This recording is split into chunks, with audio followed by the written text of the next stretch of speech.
Good evening, or not even good evening, good afternoon, isn't it? It's half 12 kickoff. That sums up the day nice and early, doesn't it? 7-0 defeat here at Chelsea for Norwich. Grim, horrible, nightmare, club record equalling defeat.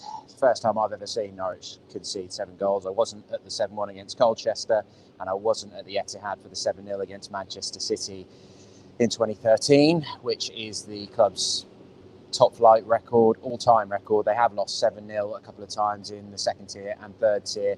They lost 10-2 in the Southern League in 1908, but that doesn't really count.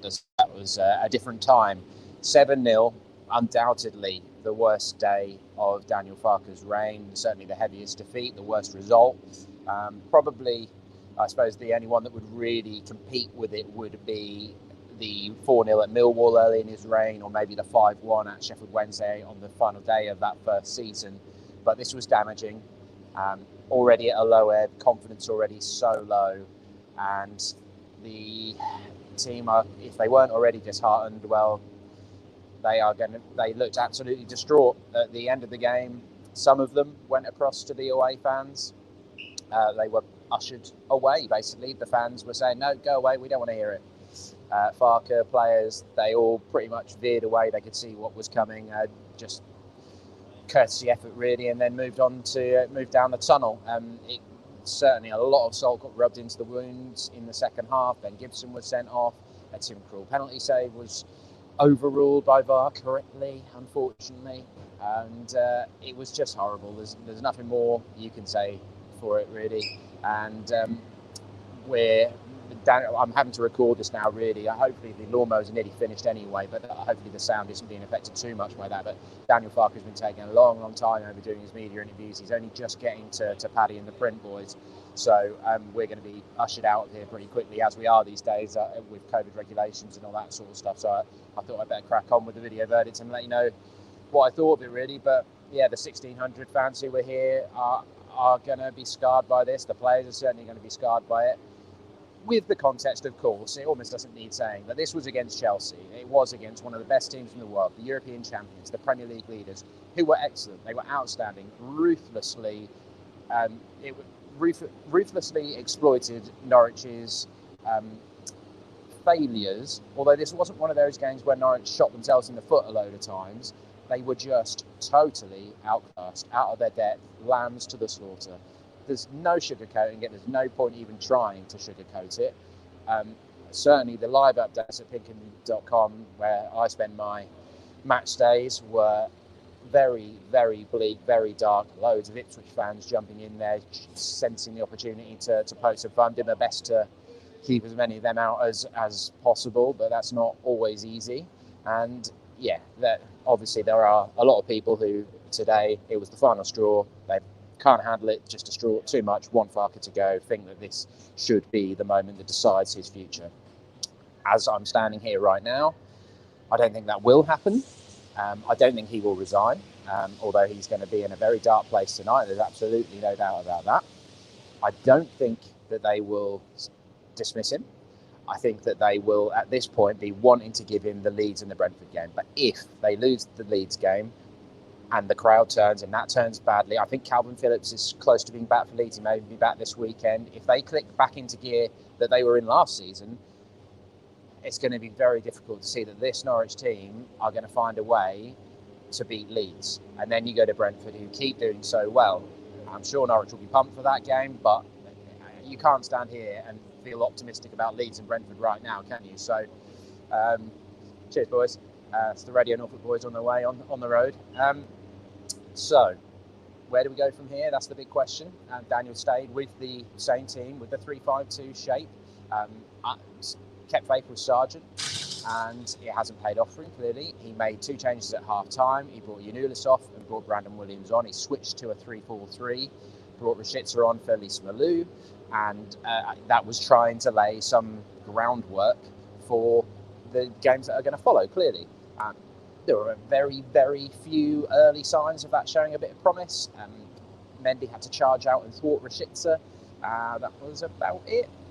And yeah, another 4 goals followed. I won't go through all the goals because I'm sure Norwich will be first on match of the day tonight, I would imagine, which is not for good reasons. I'll go through them briefly in a minute, but the possession was 62% for Chelsea, 23 shots, 13 on target. Norwich only had 3 shots and 1 on target, which I think was generously attributed to Rashica for that Mendy chance, who had come to the edge of his box to thwart that one. The best chance was Ozan Kabak striding forward in the first half at 3-0 and having a shot that went just over the bar. Clearly got a deflection. The referee didn't give a corner. Kabak was completely bewildered by that, but that was really Norwich's only chance of no. So the stats are pretty grim. As I said, it's that record defeat. The league record as things stand ahead of the rest of this afternoon's games. Played 9, drawn 2, lost 7, scored 2. We know those ones. Conceded 23, goal difference of -21, and still stuck on 2 points. So it is grim. There's no doubt about it. It's the worst Norwich have been at this stage of any Premier League season, probably any season in the club's history, I would say, and without having those figures available to me right now. The Chelsea goals, Mount, lovely strike, and Chilwell as well. Krul with no chance with those ones. 3 of them, they cut through Norwich like a hot knife through butter. Aaron's, his own goal was a bit unlucky. Krul couldn't quite keep out of the near post. He was trying to stop a Hudson-Odoi corner from from getting into the box and had no luck. Mason Mount gets a hat-trick in the end. And the goal for 6-0 was the real horrible one, as I say, rubbed salt in the wounds. Matthias Norman, as soon as we saw the first replay in this world of VAR, we knew it was going to be a penalty. He's basically fallen to the ground, trying to protect his face as the ball comes towards him. Ball hits his hands. It's a clear penalty. The referee goes over to the screen. We all know it's coming in the press box, and then there come the cheers. But Tim Krul, as he likes to do, makes the penalty save, denies Mason Mount to start with, gets to his left, and again we see the replay straight away. Both of Krul's feet are off the line, which they are very strict on nowadays. That has been in place for quite a while. As soon as we saw the replay, we thought they're going to give them another chance, and they did. Mount went straight down the middle. Krul just got a foot to it, but still couldn't stop it. So that's 6-0. And then the 7th as well was delayed by VAR while they checked that Loftus-Cheek was, well, in terms of the current rules, onside. Last season, that probably would have been given offside, certainly 2 seasons ago, because he was maybe just a couple of centimetres offside. But I think most people are okay with those marginal offsides not being given, aren't they, in terms of the wider scale of football. So he eventually sets up Mount to complete his hat-trick in injury time. And yeah, I think that's about all the facts. I'll give you some ratings, but what's the point, really? I mean, it's for the those of a dark humour, really, in a rating after a 7-0, isn't it? If you've got to laugh in the circumstances, because otherwise you might cry. I'd probably give Hanley, the top performer, as a 5 out of 10. The biggest success you could say for him is that Chelsea won 7-0 without Lukaku and Werner, who were injured. Kai Havertz was played up front, the man who scored the winner in the Champions League final. Hanley bullied him most of the day. He came out on top of most of their duels, I'd have said. And when Havertz went off the pitch, you thought their strikers not really had to do a great deal, and they're absolutely romping home, which is both awful for Norwich, but at least a tiny, tiny positive for the captain that he showed some fight again in the middle of that back three. But I'd go 4s for Krul because he did make some good saves in amongst it. It's pretty unlucky with the penalty, but it is the laws of the game. Norman did a lot of effort, a few nice passes. If ever there was going to be someone that made something happen, it was probably him, but also was just circumnavigated by the brilliance of Kovacic and Jorginho in midfield for a couple of the goals. And then Pukki just for his work rate, really, and Rashica maybe showed a few signs after he'd come on in the second half, so they can have 4s. But the rest, I'd go 3s, and Gibson, you can maybe even say Gibson at 2, but I don't think ratings mean a lot, do they? Because he gets sent off. I think that was at 5-0. Yeah, it was before the penalty, and he'd already been booked. Slams into a tackle on Reece James. I guess there was some frustration in it, but I think it was just clumsy as much as anything. Gets his second yellow card, and then as he walks down the tunnel below us in the press box, we can hear him punch the advertising hoarding at the top of the tunnel as he goes off. Very frustrated. Omobamidele did come on late on as that replacement, and there was not much he could do about it, so I won't give him a rating, but he will probably get his well, he will get his opportunity to replace Gibson now. Norwich finished the game as a 3-4-2 with Kabak on the left of defence and Omobamidele as the right. Only a 1-game ban for Gibson, but of course Zimmerman is having ankle surgery on Monday, I think it is. So, oh dear. He managed to stick with me. I won't go on any longer than that because I don't think there's going to be much more of an appetite for it. But it's all about what happens after this, isn't it? Losing at Chelsea, there's no shame in that. Losing like this and not being able to show any type of resistance and being able to thwart them and hold them back for even, what was it, 8th minute the first goal went in. That's very damning and very worrying.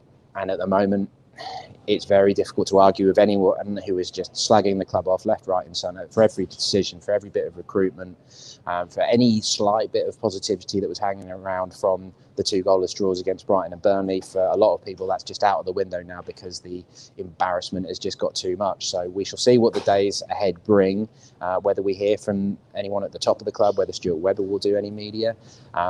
We'll have Daniel Farke's full reaction for you up at pinkham.com. But for now, we'll make our way back to Norfolk, feeling pretty sorry for ourselves, but nowhere near as sorry as the Norwich players, they looked absolutely distraught at the full-time whistle. It really was a day that, if this is going to be how this season is, and they are just falling back to the Championship in this kind of a style, then unfortunately there may be more bad days ahead like this, because Chelsea are not the only big boys in the division who can bully you like this on their day. Norwich have already lost 5-0 at Manchester City, of course.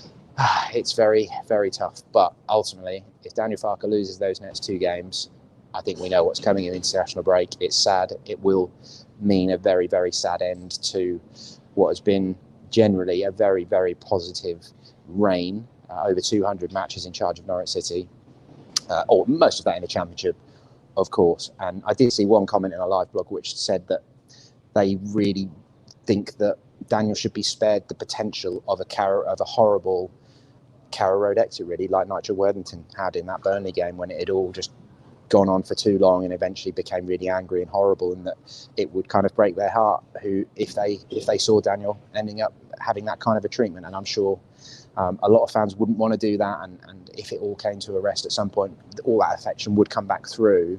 But ultimately, fans have to make their voices heard, don't they? And if they don't think enough is being done, then that's what will happen. And if they lose to Leeds again next Saturday at Carrow Road, then things will turn very dark. I don't think there's any escaping that.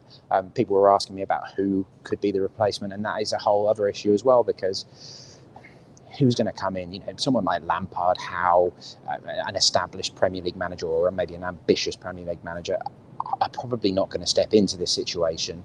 I've always thought it was more likely that Webber would have an overseas appointment in mind, and sort of the next Farke off the rank almost. I think there's probably maybe a chance of Steve Bruce, but he did look absolutely fried at the end of his Newcastle reign.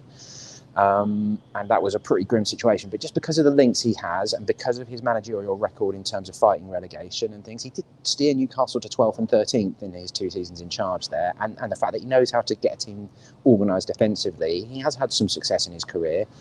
Maybe that would be one. But I think that's the big thing, that how the club would have been looking at it in recent weeks, is, are they going to get someone that's better than Farke? But as I say, if they lose the next 2, then I don't think that debate is really going to be left open. Thank you very much for watching. Let me know what you thought of the game in the comments below.